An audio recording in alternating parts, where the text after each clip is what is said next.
ये एक चैनल से मैं कन पिशाचिनी का यंत्र और माला मंगाया, और उन्होंने बोला कि तुम अपने गुरु को गुरु मान के ये साधना करो। तो मैं आपको गुरु मान के, मतलब नहीं जो नहीं, है ना मैं तो ब्रह्म, गुरु नहीं हूँ ना, मैं तो ज्ञान देता हूँ नहीं लोगों नहीं, मैं ब्रह्मलोक, ये छत्तीसगढ़ भाई से बात हुआ था, को। नहीं करने से नहीं पहले उनसे चलेगा। बात किया। तो जी जी, ऐसा नहीं चलेगा। नहीं नहीं, ब्रह्मलोक आश्रम को गुरु रख के मैं उनका साधना कर रहा था। नहीं नहीं करना है आपको। नहीं करेंगे? हाँ हाँ, आज्ञा नहीं उनको, जिनको आप जिनसे लिए ना सिद्धि, मंत्र नहीं यंत्र। नहीं, सिद्धि नहीं लिए हैं, सब मंत्र यंत्र और यंत्र लिया है, यंत्र लिया है आपने। जी, यंत्र और माला। हाँ, तो उन्हीं को गुरु मानना है, ठीक है। अरे वो बोले कि मैं गुरु नहीं हूँ, तुम जिसको गुरु मानते हो अभी क्या उनको बताऊँ, वो गुरु क्यों, क्या कर्ण पिशाच ने क्रोधित हुए तो उसको मारे ना, हमें क्यों मारे? हाँ, जी जी। नहीं क्रोधित नहीं होगी वो, तो क्या करेगी, या तो पहले गुरु को ही मारेगी ना, शिष्य को बाद में मारेगी। देने वाले को ही मारती है ना कर्ण पिशाचिनी। हम्म, हम्म। ठीक है। तो तो वो मैं उनको बोलो 3 दिन आपसे किया था। पैसे दिए हैं, फ्री में थोड़े ना दिए हो, तो जिम्मेदारी से भाग क्यों रहे हो, बोलो। हाँ, तो वो 3 दिन किया, और हमारा घर में कुछ प्रॉब्लम हुआ तो मैंने बंद तो कर वो दिया। नहीं बोलना है, तो उन्हीं को बोलना है कि प्रॉब्लम हो रही है। ठीक है। जी हेलो गुरु जी, हम्म। वो भारताड़ी देवी का ट्रांसफर के हो पाएगा मेरे मेरे को? हो जाएगा, 1 लाख रुपए का खर्चा आएगा उसमें। 1 लाख? हम्म। बाप रे, 1 लाख तो है नहीं हमारे पास। 40 दिन का हवन होगा, आपको आना पड़ेगा। जी जी जी, ठीक है। ठीक है गुरु जी, ठीक है, नमस्ते। ओके। प्रणाम दोस्तों। जैसे कि आप ऑडियो सुन रहे थे कि एक साधक था कि जिन्होंने किसी और सा चैनल से मंगाया था कर्ण पिशाचिनी यंत्र, माला संस्कार करके, और वो पीडीएफ भी देते हैं ना, उसमें सारा डिटेल होता है साधना कैसे करना क्या करना। और उन्होंने ये भी कहा था कि किसी और को गुरु बना के साधना आरंभ करो। उसके पश्चात वो कुरियर भेजते हैं, हम यहाँ से पेमेंट कर देते हैं ट्रांसफ़र ऑनलाइन। तो उसके पश्चात उनका ख़त्म हो जाता है, उनको पैसे मिल जाते हैं। उसके बाद साधक वो माला यंत्र किसी को गुरु बना के जप करता रहता है, 1 महीना करता है, 2 महीना करता है, 3 महीना करता है। उसको लगता है कि एक दिन आ जाएगी कर्ण पिशाचिनी आ यू हो करके, और बोले क्या चाहिए तो बेटा, ये वो बोलेगा कि मुझे त्रिकालदर्शी बना दो, कान में मुझे बुध भविष्य वर्तमान बता दो। हाँ ठीक है तथास्तु बोलेगी। तब कर्ण पिशाचिनी से बोली, ऐसा वो सोचते पर ऐसा कभी नहीं होता है। जब तक गुरु ऊर्जा प्रदान नहीं करता अपनी शक्ति का अंश, वो ईश्वर से साक्षी मानकर नहीं देता ये कि वचनबद्ध होके कि ये कभी गलत कार्य नहीं करेगा, और जो गलत कार्य करेगा तो उसकी सिद्धियां नष्ट हो, ऐसा करके जब तक देती नहीं तब तक प्रकृति कोई सिद्धि देती नहीं है। तो ये लोग बेवकूफ़ वाले कर रहे हैं, इनके पैसे तो डूब चुके हैं। और दूसरी बात की गंभीर बात ये है कि अभी जो ये कर्ण पिशाचिनी साधना कर रहे हैं, ये कर्ण पिशाचिनी अभी उसका गला पकड़ रही है, यानी नुकसानी कर रही है, घर में नकारात्मकता फैल रही है, और गलत नकारात्मकता फैलेगी। और मैं ऑलरेडी ये बता दूँ, ये साधक जो पिछले साल भी एक ऐसे ही किया था, एक साधक के पास जाके उससे एक सिद्धि ली थी, और वो भी नकारात्मक प्रभाव इस पर दिखी। उसके बाद इसका एक्सीडेंट हुआ और आँख फूट गई है, आँख नहीं है इसको, एक ही आँख है अभी। ठीक है।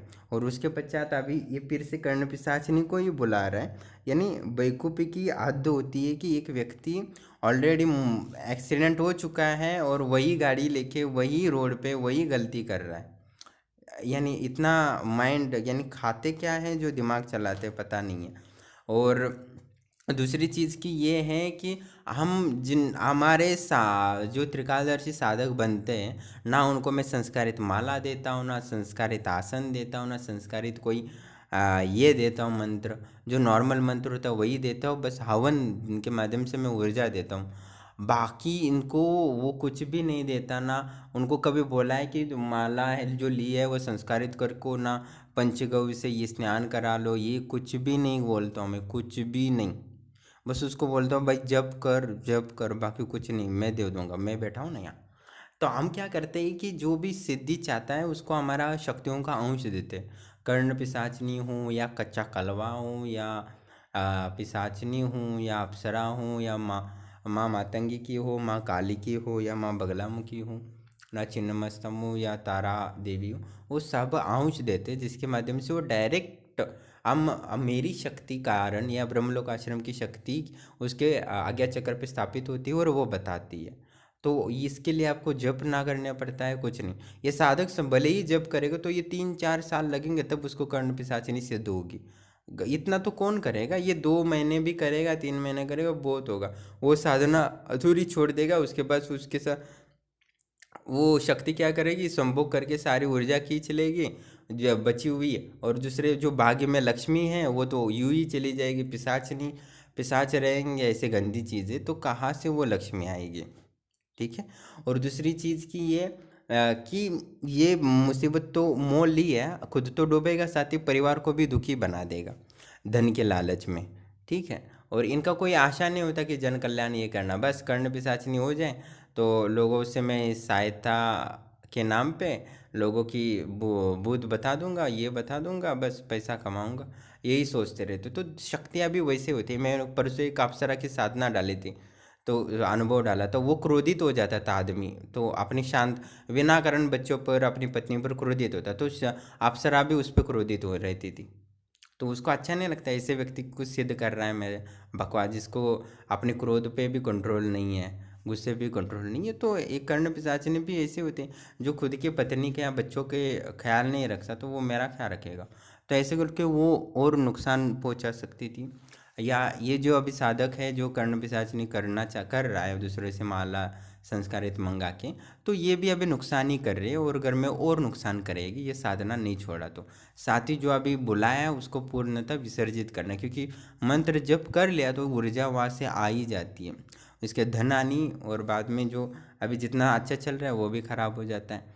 तो ये बस कर्ण पिशाचिनी करते तो बहुत कुछ होती बातें होती है, बहुत अपने गुरु की जानकर ही करना चाहिए, यूं ही नहीं करना चाहिए।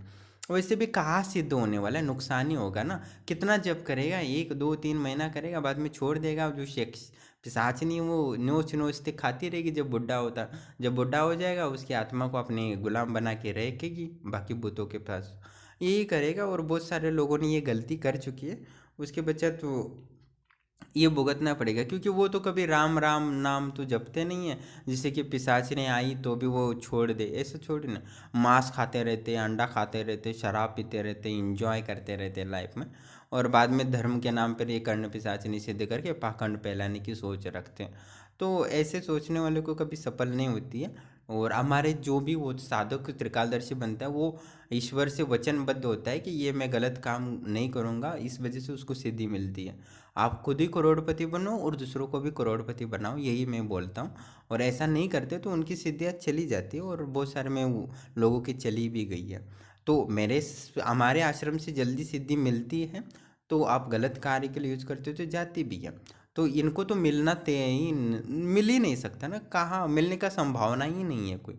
ये आप पीडीएफ वगैरह कितना भी कुछ भी मंगा लो, और एक भी आदमी दिखा दो जो पीडीएफ मंगा के सामग्री मंगा के साधना सिद्ध किए हो और त्रिकालदर्शी बनाओ। बाकी कुछ मंगा लेते हो 10 महाविद्या के वगैरह, तो कुछ जपने से तो लाभ होता ही होता है, और प्रभाव तो पड़ता ही पड़ता है। ये मैं नहीं मानता कि नहीं होता, 100% होता है। आप जब करते हो, मेहनत करते हो तो ईश्वर देता है, पर उसका आपको जीवन में लाभ होता है इसकी मैं नहीं मानता, नहीं होता लाभ। उससे सिद्धि मिलती है पर उसका कोई मतलब नहीं रह जाता। बिना गुरु के तो कोई सिद्धि हो ही नहीं सकती है ना, मुझे कोई सिद्धि मिली है बिना गुरु के, क्योंकि जो भी मिली है सारे गुरु की कृपा से मिले, और हमारे आश्रम से जिनको मिला है वो भी गुरु कृपा से। ऐसे बहुत सारे लोगों ने कर्ण पिशाचिनी अधूरी साधना की थी, और मैंने बहुत सारे अनुभव डाले हैं जो कर्ण पिशाचिनी अधूरी करके छोड़ दिए थे। उनको बहुत सारी परेशानी हुई थी, उनको परिवार को, साथ ही उनको भी। और मैंने एक साधक का अनुभव भी डाला था, एक सुना देता हूँ उदाहरण के लिए। एक साधक था, वो साधक नहीं था वैसे तो, गृहस्थी था, उसके बच्चे भी थे, पत्नी भी थी, साथ ही उसका ठेकेदार था वो बड़ा, और करोड़पति था, उसके ट्रैक्टर थे, खेती थी। और 3 साल कर्ण पिशाचिनी का जप किया था वो, 7 8 दिन बीच में छोड़ दिया था। उसके पश्चात उसका क्या हुआ पता नहीं, उसके जीवन से भाग्य की लक्ष्मी है ना वो चली गई। उसके पश्चात उसके ट्रैक्टर बिके, ज़मीन बिकी, कर्जे में चला गया, और करोड़पति था, मान सम्मान था, वो सारा कुछ चला गया, और ये हो गया, कंगाल हो गया, कंगाल 3 साल में पूरा। मैंने पूछा उसको, आपने विसर्जन क्यों नहीं किया, इतने साल हो गए, इतना क्यों रखे हो, ये गलती की है उसको अधूरा रखे हो, नुकसान कर रही है। तो उसने बोला मैं 3-4 बार विसर्जन की क्रिया कर चुका हूँ, बहुत सारे गुरुओं के पास कर चुका हूँ और अभी तो कुछ भी नहीं हुआ, धन उल्टा चला गया है। तब मैंने उसको उपाय बताया था, ये कर दो, ब्रह्मलोक आश्रम की शक्तियाँ खींच लेगी। पर मैंने बोला था ये कार्य होने के पश्चात तुम्हें हवन कराना है ब्रह्मलोक आश्रम की शक्तियों के लिए। तो उसके पश्चात उसने बताया कि अभी वो मुझे अनुभव नहीं होता है। उसको क्या करते थे, रात को आती थी, संभोग करती थी, उसका स्वप्न दोष हो जाता था हर रात और शरीर से कमज़ोर हो जाता था। धन तो कमज़ोर कर ही रही थी, शरीर भी कमज़ोर कर देती, ऊर्जा सारा खींच लेती थी, खाया पिया हुआ है ऊर्जा भी वो छीन लेती थी। तो ऐसी दुर्दशा कर रही थी।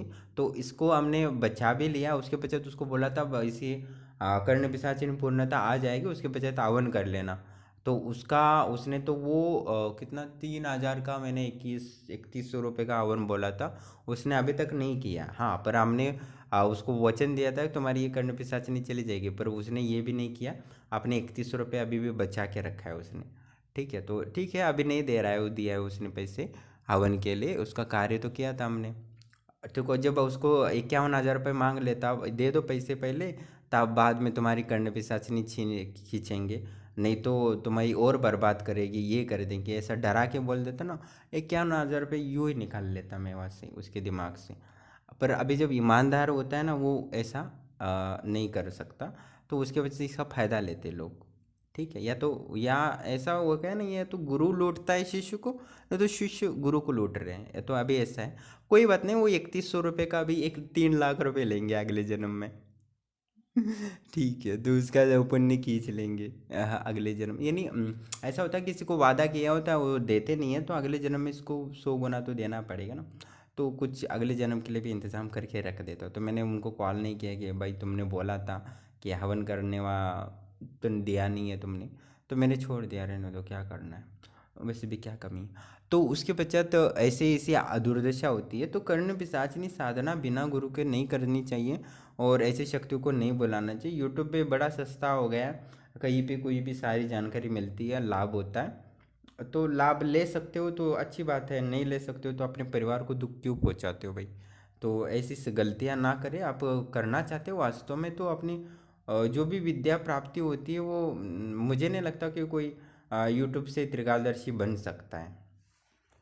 कर्ण पिशाचिनी बहुत सी उग्र शक्ति होती है और उसको इतना लाइटली नहीं लेना चाहिए, क्योंकि हमारी साधना पद्धति देते हैं ब्रह्मलोक आश्रम की, वो पूर्णतः अलग है।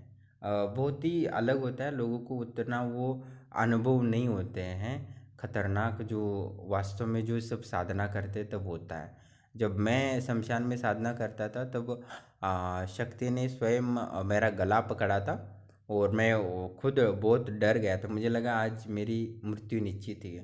तो ऐसे मैंने वीडियो में डाला है पहले की वीडियो में, तो आप सुन सकते हो वो अनुभव। और मेरे ख्याल से कर्ण पिशाचिनी साधना बिल्कुल भी ना करें, कि बाकी के जो मंत्र है बहुत ही उग्र होते हैं और मुझे नहीं कहता कि वो कोई संभाल सकता है उसकी ऊर्जा को, और बहुत ही भयानक परिस्थिति हो जाती है बाद में।